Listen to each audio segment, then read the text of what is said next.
small, intellectually, politically, and economically insignificant Africa. But is that really true? Now, here are the facts.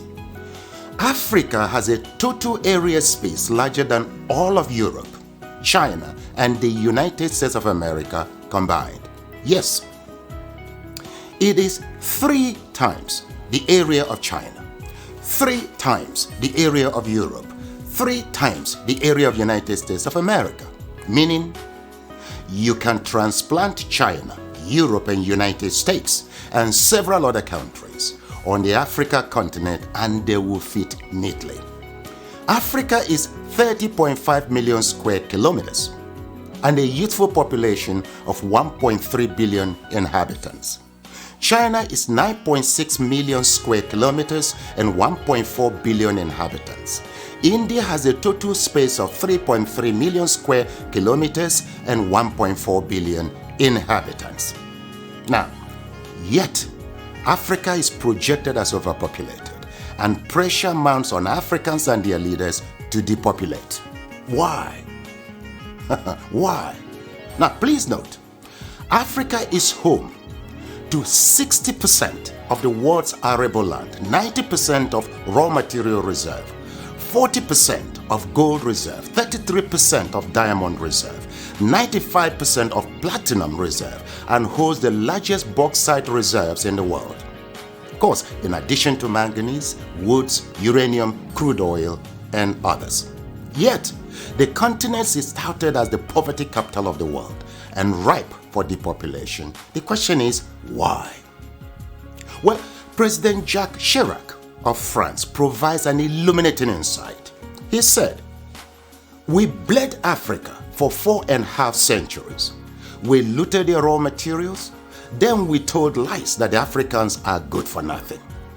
In the name of religion, we destroyed their culture. And after being made rich at their expense, we now steal their brains through miseducation and propaganda to prevent them from enacting black retribution against us," unquote. Well, put simply, for over 4 centuries, Africa is not in control of its resources. Look, a 2016 study of Africa by the NGO called War on Want reveals that 101 companies, mostly British, control $305 billion worth of platinum, $276 billion worth of oil, and $216 billion worth of coal at 2016 market prices. Yes, they own mines or mineral licenses in 37 African countries and control vast swaths of Africa's land, 4 times the size of the United Kingdom. Now look, Africa subsidizes the rest of the world by $32 billion annually. A 2017 report by Global Justice Now and other groups estimates that $161.6 billion enter into Africa, while $202.9 billion leave Africa almost every year. For example, in 2017, Africa received a total of $19.7 billion in aid, but paid back $18 billion in debt repayments. Debt burden is killing Africa. African governments have borrowed between 25 and 75% of their GDP, but with little or nothing to show for it. Africans in the diasporas remit not less than $32 billion annually, but multinational companies siphon $32.4 billion in profits and illicit financial outflows. Look, an estimated $29 billion are stolen via illegal logging, fishing, and poaching annually. How can any continent, country, or people accumulate and sustain wealth, growth, and prosperity with such statistics? That's a great question. Well, look, hopefully, now you know your Africa better. Edmund Mbiaka once wrote, "Peace of mind always comes with knowing who you truly are.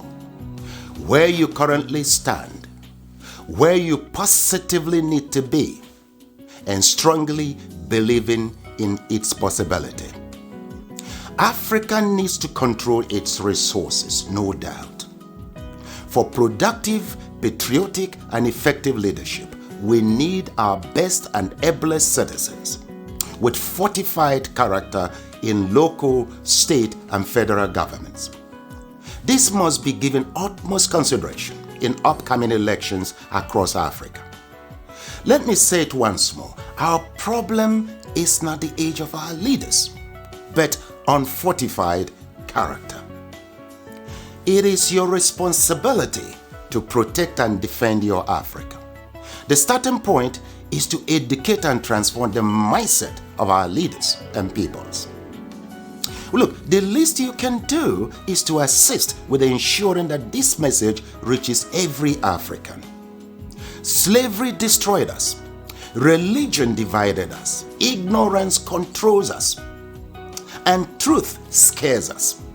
With these retrogressive forces, Africa will remain a dark continent. So we must renew our minds. Please share this video in support of my efforts at reconstructing Africa through mindset transformation. You see, together, we will reconstruct Africa and take charge of our destiny. For who controls Africa controls the world. I thank you.